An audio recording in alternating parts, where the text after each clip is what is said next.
Matapos po itong Holy Week ay magtutuloy-tuloy na itong impeachment proceedings laban po kay VP Sara Duterte at ayon po kay House Committee Vice Chairperson Isabel Maria Zamora na kanilang bubusisiin ito raw po Statements of Liabilities and Network o SALN ni VP Sara Duterte. Kasi ito hong pamamaraan na ito ang ginamit dito po kay yumaong Chief Justice Supreme Court, Renato Corona.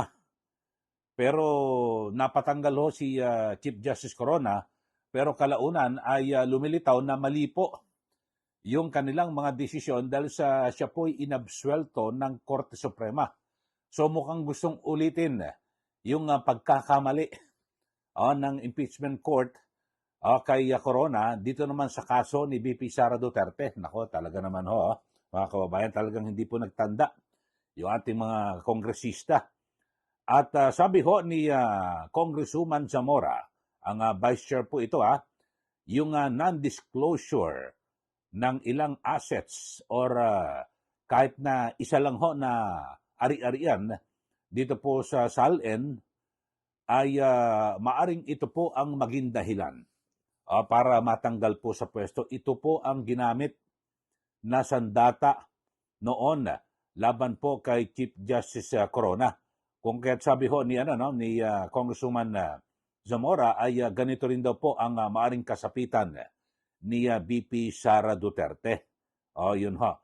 Kasi may binabanggit ho ito pong si Bicol Saro, Representative Terry Ridon, na mula po 2007 to 2024 ay meron daw pong ipinapakitang discrepancies at naging paglaki di umano ng kayamanan o sa SALN ni VP Sara Duterte na tinatayang nasa 30 million to 40 million pesos. Pero nakapagtataka ho mga kababayan, mismo si Pangulong Marcos Jr.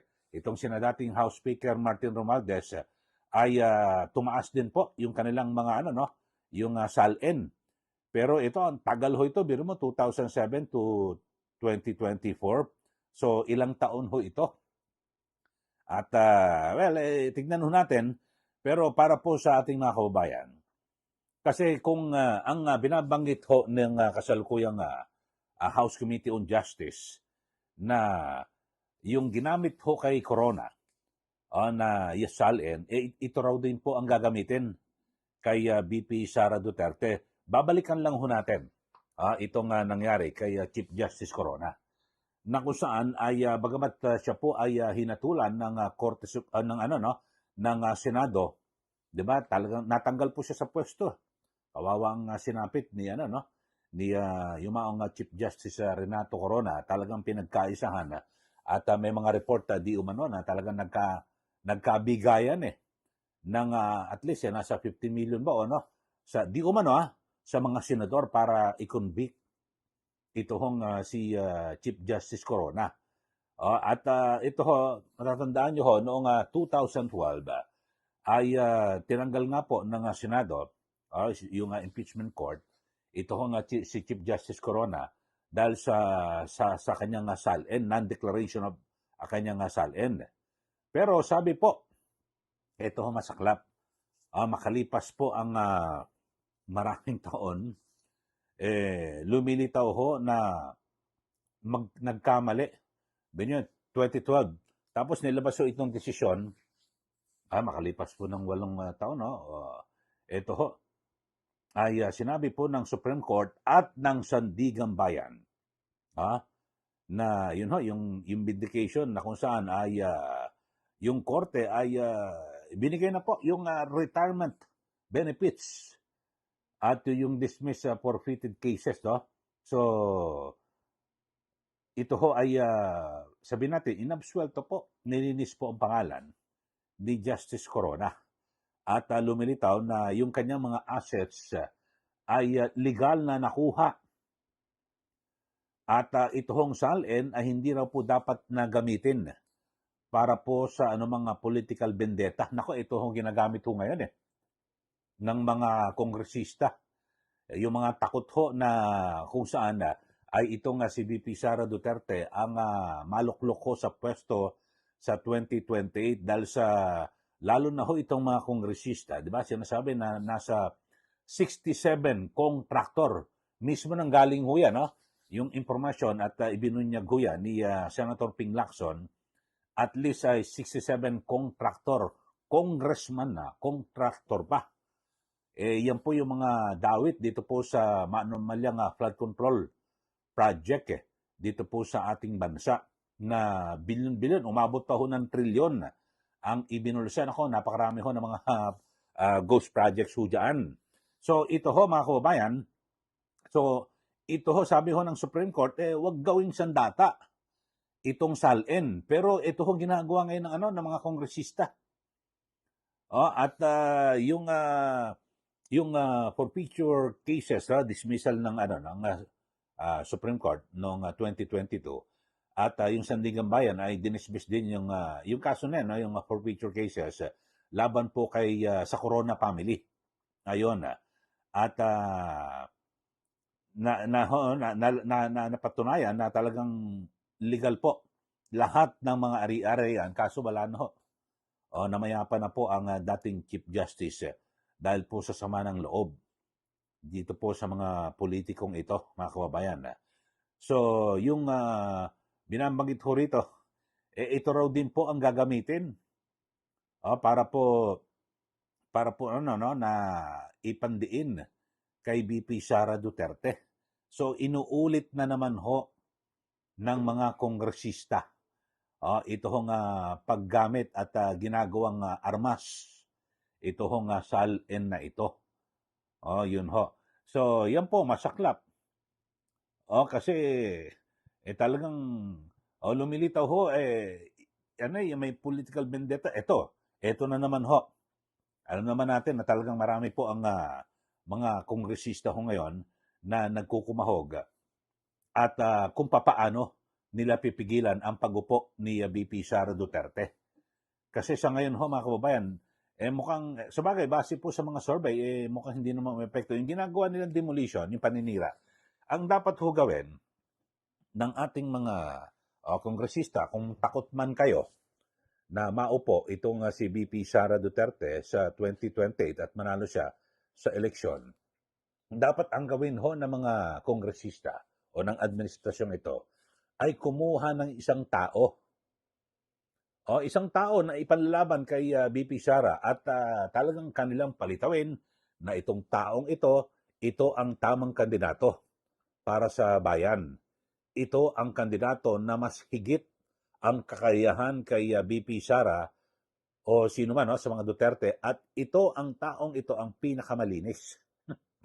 At siya ang magwawalis ng korupsyon dito po sa ating gobyerno. Dapat ganun ho, mga kababayan Kasi sa mga ibang bansa ho, ganun ho ang labanan.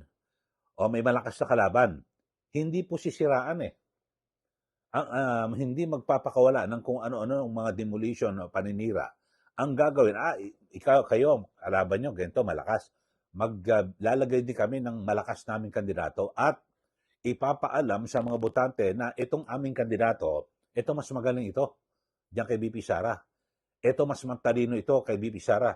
Ito mas malinis ito kaysa kay VP Sara. Dapat ganun ho ang gawin. Pero wala ho, only in the Philippines. Na kapag may malakas po ng kandidato, ang ginagawa, sinisiraan. Imbes na sabihin sa mga botante na hindi, ito di ba? Ito mas magaling. Wag yan. Wag yung si VP Sara Duterte. Dapat ganun ho, mga kababayan Kayo ho, ano ba napapansin nyo rito sa Pilipinas? Ganun lang, paulit-ulit. Sana mabago na ho yung uri ng pangangampanya at yung uri ng pamumulitika dito po sa ating bansa. Kaya talagang wala ho hindi po maiiwasan na magkakampi-kampi at talagang nagkakawatak-watak po yung yung ating mga kababayan, yung mga Pilipino, kasi puro paninira. Dito na lang sa social media, di ba? Kanya-kanya ho mga pakulo. Siraan ng siraan at sasabihin, nako, fake news yan, gano'n, etc. Pero ang pinakamaganda sana, gawin ho sa positibo. Di po ba? Ngayon, eto ho, balikan natin. Ang nakakatawa ho, ang sabi, ang ginawa pang ehemplo, yung mali. Bilhin nyo, nagkamali, lumilito, nagkamali ho ang Senado at maging ang House of Representatives noon sa pag-convict kay yumaong Supreme Court Chief Justice Renato Corona. Kasi napatunayan po ng Sandigan Bayan at ng Supreme Court na mali yung ibinigay sa kanyang akusasyon na hindi totoo na nakaw at merong anomalya sa kanyang salin. Makalipas nga lang ng napakaraming taon, ng 8 hanggang 10 taon makalipas lumabas yung tunay, yung talagang katotohanan na kung saan wala na kilala ko kung personally si Chief Justice Corona at alam nyo, nakoberan ko rin yan at nung panahon ni GMA nasa Malacanang. So maayos na tao, tas naging Chief Justice mga kababayan Pero ayon po sa report talagang namaya pa dahil sa sama ng loob. Di po ba? So napagkaisahan kung inyo po matatandaan, di ba, sa ilalim po ng Pinoy administration, talagang yung mga report ang dami, may mga umamin ng mga senador na nagkabigayan po ng milyon-milyon sa pamamagitan ng sinasabing ano ba yung DAP na yon? Yung na kung saan binigyan ng pondo yung bawat senador para matiyak at makuha yung suporta o boto. Yan po mga kababayan. So uulitin ito. Kaya natin tinalakay ito mga kababayan kasi binanggit ito ng vice chairperson ni Luistro. Ito pong si Congresswoman Zamora na ang sabi, Sara Duterte impeachment. Sal ends used to convict Corona. Zamora. Ito. Ayan ang sabi di ba? So, ang ibig sabihin nito mga kababayan ay yung ginamit noon ng House of Representatives at ng Senado para matanggal itong si Chief Justice Corona, ito rin daw ang gagawing estilo ng kasalukuyang mga kongresista. Ewan ko lang kung ang mga senador uulitin nila yung kamalian noon sa paghatol kay Chief Justice Corona. Bagamat sa ngayon ang base po sa mga numero ay malabong makakuha ng 16 na boto. Kasi kailangan 16 po ang makuhang boto para mapatanggal at hatulang guilty at tuluyang mapatanggal sa pwesto itong si VP Sara Duterte. So yun at abangan natin at ewan lang natin kung mauulit yung mga di umano mga aligasyon na parang nasuhulan noon di umano yung mga senador ng project at para makuha ang boto at mapatalsik itong si Chief Justice Corona. So titingnan natin kung ito po ay mangyayari. Pero sa aking pananaw mga kababayan, yung kasalukuyang mga senador ay marami ang sabi natin kaalyado ni VP Sara Duterte. At ang matindi rito, kababayan kasi malaki ang pagkakaiba ni Chief Justice Corona at si VP Sara. Kasi si Chief Justice wala hindi naman siya siya po isang Chief Justice ng Supreme Court, pero itong si VP Sara pwede maging Pangulo sa 2028 at maaring baka sabihin natin may magtangkang yung mga posibilidad na magsuhol sa mga senador. Kaya lang siyempre baka naman hindi garantiya yan na kahit na sabi mong ma-impeach si VP Sara, baka hindi naman na sila maupo bilang senador, matalo sila, di po ba? Kung sila ay boboto ng laban kay VP Sara. So iba ang sitwasyon ngayon. Pero ang binabanggit ko, kaya na-issue natin ito, kasi yung pagkakamali noon ng House of Representatives at ng Senado sa pag-convict at pag-alis kay Chief Justice Corona, ganito rin gagawin nila kay VP Sara. So hindi na po sila natuto. Pero ngayon, ang kakaiba rito, mga kababayan, ang kakaibang sitwasyon, si VP Sara nangunguna sa mga kandidato na at base sa mga survey, siya ang may posibilidad na manalo sa 2028 at maging Pangulo ng ating bansa. So, yun po ang kaibahan, di po ba? Kayo ho, ano masasabi niyo ho rito, mga kababayan? Yan, no? Vice Chairman ng House Committee on Justice, si Congresswoman Zamora, ang nagsabi, yung ginamit ho na pamamaraan kay Chief Justice Corona na matanggal sa pwesto, ito rin, yung SALN na ito, ang gagamitin kay BP Sara. Kaya lang sa pagkakataong ito, ewan ko lang, ako duda ho ako na magpapagamit at makokontrol yung mayorya ng mga senador na bumoto laban kay BP Sara at siya pinmapatalsik sa pwesto. Kayo ho, magbigay na po kayo ng comment dito po sa ating channel at para kayo po ay maibigay nyo yung inyong damdamin dito po sa isyong ito. Ulitin ko, yung SALN na ginamit noon kay Corona, ganun din daw po ang estilo na gagawin kay BP Sara. Sige, comment na po kayo. Sa mga bago lang po sa ating channel, subscribe na po kayo at huwag niyo pong kalimutan na i-like at i-share. Samantala, yung aking Facebook, sundan niyo rin po, Eli Saludar. Maraming salamat. Muli, ito po si Ka Eli. Magandang araw po sa ating lahat.